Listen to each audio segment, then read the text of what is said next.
I serve once a month on the worship team as a musician and a music director, with the same set list replicated across 3 services throughout the day. This gives me a unique opportunity to compare how the same song sounds like with different pieces of gear. On one of those Sundays I was serving, I decided that it was the perfect chance to compare these 2 guitars, a Heritage Ascent Collection H137 with P90s and a Gibson Bonamassa Les Paul Studio. Today, we seek to answer, how does a $300 guitar hold up against a $3,000 guitar?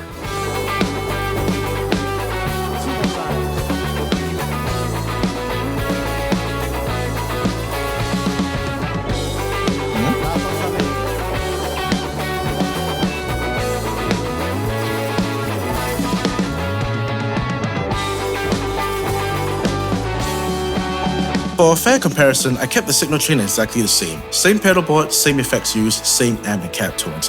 The only difference is the guitar used. A quick rundown of specs. The Bonamassa Les Paul Studio has a mahogany body, maple cap, set mahogany neck, rosewood fingerboard with burstbucker 2 and 3 humbucker pickups in the neck and bridge respectively. They are supposedly close to the PAF pickup tone. The price, adjusting for inflation, is about $3,000 today. The Heritage Ascent Collection H137, on the other hand, has an Okume body, maple neck, laurel fingerboard with P90 single coil pickups. Very different guitars, with the only common factor between them being the scale length of 24.75 inches. The price, in Singapore dollars, is $299. Let's get down to the test. First up, a fast track where there's minimal delay and reverb and the jet pedals lamp set to mild overdrive. We should be able to hear the core tone on the guitar with this minimal coloration.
Let's get to observations. I'm genuinely surprised at this A/B test. There's a big difference in output between the Heritage and the Gibson, with the Heritage being audibly louder. Remember, the pedal board and the gain staging were exactly the same. There's a crispness and ferocity in the upper mids of the Heritage owing to the P90 pickups. Coupled with a stronger output, I could play a rock track with clarity in the full mix. The Les Paul with its lower output pickups wasn't driving the signal as hard, and you can hear how the notes have this warmth about them. The guitar ended up sitting further back in the mix, which isn't a desirable trait for a fast rock song. I would have adjusted the gain staging in my rig and have the guitar pushed harder, but I wanted the conditions to be identical. And now let's change things up with a clean tone and a much slower tempo during the worship moment in the service.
Both guitars did very well for clean tones. The Heritage was a little too hot in output and started sizzling with the cleans, so I turned the guitar volume down to ensure I wasn't driving the tone too hard. The amazing thing with the controls on the Heritage is that even though it's a budget guitar, the controls have a usable taper. Most budget guitars I've played with have two settings for the volume and tone knobs, 100% on and 100% off. No nuanced setting in between. The Les Paul didn't have this problem with sizzling. That warmth enveloping each note was perfect for the worship moment, with a depth of tonal character that the Heritage doesn't have. But let me be clear, I'm not bashing the Heritage at all. I think it's bonkers that the $300 guitar can hold its own against a $3,000 guitar. So what can we learn from this? I think the age of horrible beginner guitars is coming to an end. It used to be that country or manufacturer could set some expectations of the experience you were going to get. I hope that this demonstration proves you don't need a pro-level guitar to get pro-level results. Don't knock it until you tried it, and try it before you buy it. You might be pleasantly surprised at how much mileage you can get out of a budget instrument. I'm sorry, Gibson, but I'm preferring the H137 over the Joe Bonamassa Les Paul Studio. This video is sponsored by Sweetie, who kindly provided that incredible Heritage Ascent Collection H137 P90. US viewers, Manny's Music Digital Pop-Up Store is where you can find the Heritage Ascent Collection. To find out more, follow the instructions on mannys.com. Filipino viewers, Sweetie Philippines and I have partnered to give you 5% off any purchase of Heritage, Harmony or Mono order, delivered locally in the Philippines. Remember to use the link in the description box and pinned comment, as well as my promo code for 5% off. You get yourself a deal and you can help build the channel. Thank you so much. If you got a value out of this video, like, subscribe, and hit the bell icon to grow the channel and join the community. Check out my Buy Me a Coffee page where you can directly support the channel or get one of my preset packs for your Line 6 device. I previously did an in-depth review of the Heritage Ascent collection where I had the chance to play with the humbucker and P90 version of the H137. Click on the thumbnail after this and I'll see you there.